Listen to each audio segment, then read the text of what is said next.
சிறந்த வாழ்க்கை தத்துவ பொன்மொழிகள். ஒரு பிரச்சனையின் ஆயுள் பெரும்பாலும் அதைவிட பெரும் பிரச்சனை வரும் வரைதான்.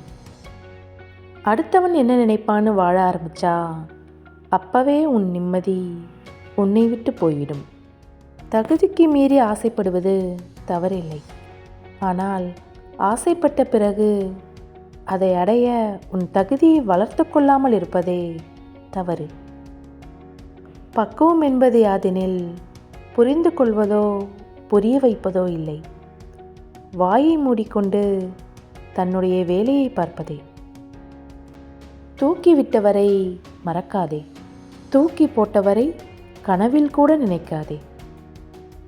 நமக்கு வேண்டியது எதுவும் நம்மளை விட்டு போகாது. நம்மளை விட்டு போயிடுச்சுன்னா அது நமக்கானது இல்லை.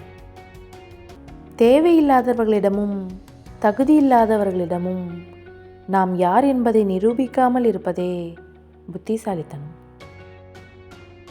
பலம் இருக்குன்னு எதிரியையும் பணம் இருக்குன்னு செலவையும் சம்பாதிக்கக்கூடாது. பிறப்பு இறப்பு மட்டுமே நம்மை தேடி வரும், மற்றவற்றை நாம் தான் தேடி செல்ல வேண்டும். நீ இழந்ததை நினைத்து வருந்தினால் இருப்பதையும் இழந்து விடுவாய்.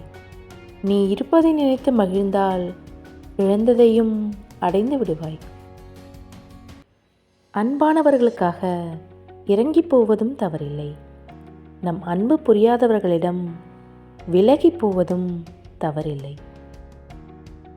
எதையும் மனம் விட்டு பேசாதவரை எல்லாம் மன அழுத்தமே.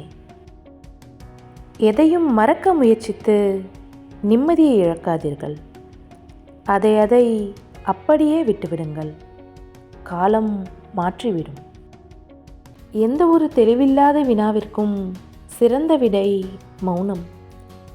எந்த ஒரு சூழ்நிலைக்கும் சிறந்த எதிர்வினை புன்னகை.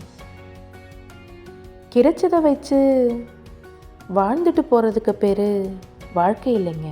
பிடிச்ச ஒன்றுக்காக போராடி தோத்தாலும் அதுதான் நீங்கள் வாழ்ந்த உண்மையான வாழ்க்கை. ரொம்ப யோசிக்கவும் கூடாது, ரொம்ப நேசிக்கவும் கூடாது. இரண்டுமே ஒரு நாள் பைத்தியமாக்கிவிடும். எல்லோரிடமும் அன்பாய் பழகுவதை விடவும் அளவோடு பழகினால் உறவு நீடிக்கும். அடுத்த நிமிஷம் நிச்சயமில்லாத வாழ்க்கை. முடிஞ்ச வரைக்கும் எல்லோரையும் சந்தோஷப்படுத்தும். இருக்கிறது ஒரு வாழ்க்கை, அதை ஊருக்காகவும் உறவுக்காகவும் வாழாமல் நமக்காக வாழணும், நமக்கு பிடிச்ச மாதிரி. நீங்கள் அனுபவித்தால் அது உங்கள் அறிவு, பிறரையும் அனுபவிக்கச் செய்தால் அது உங்கள் நற்பண்பு. ஒருவரை மன்னித்து விடும் அளவிற்கு நல்லவராக இருங்கள். ஆனால் அவரை மீண்டும் நம்பும் அளவிற்கு முட்டாளாக இருக்காதீர்கள்.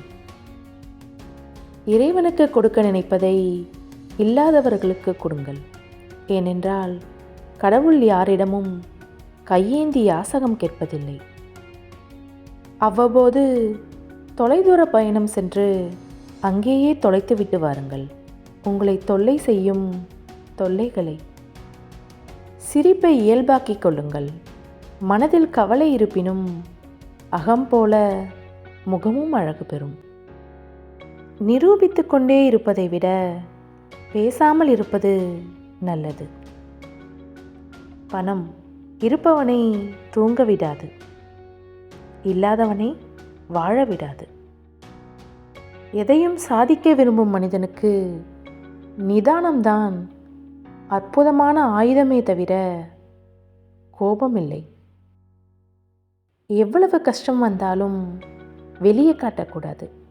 ஏன்னா நம்மை பார்த்து சந்தோஷப்பட 4 பேர் இருக்காங்க. கோபத்தில் கண்டதை தூக்கி போடுவதை விட அந்த கோபத்தையே தூக்கி போடுங்கள். நன்றி.